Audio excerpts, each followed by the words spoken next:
Mathrubhumi news, Mathrubhumi की आवाज, मातृभूमि के लिए। જામનગર જિલ્લાના લાલપુર ખાતે એએસપી કચેરીનું નવનિર્માણ થયેલ છે, ત્યારે Rajkot range IG Ashok Yadav Jamnagar SP Premsukh Delu સાથે કચેરીની મુલાકાત લીધી। લાલપુર એએસપી તરીકે પ્રતિમા રોયની નિયુક્તિ થયેલી છે।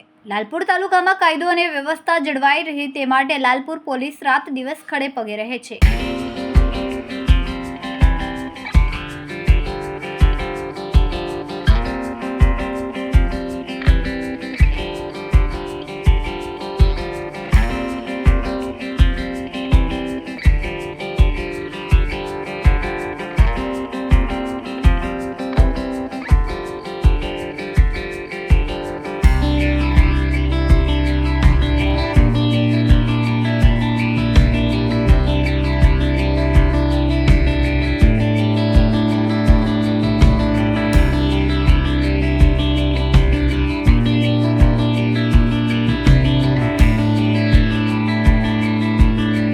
રિપોર્ટર દીપક ટંકારિયા, માતૃભૂમિ ન્યૂઝ, લાલપુર। ખૂબ જ ટૂંકા સમયમાં માતૃભૂમિ ન્યૂઝ ઓટીટી પ્લેટફોર્મ અને મેગા સિટીમાં કેબલ નેટવર્ક સાથે જોડાઈ જશે, તો જોતા રહો માતૃભૂમિ ન્યૂઝ।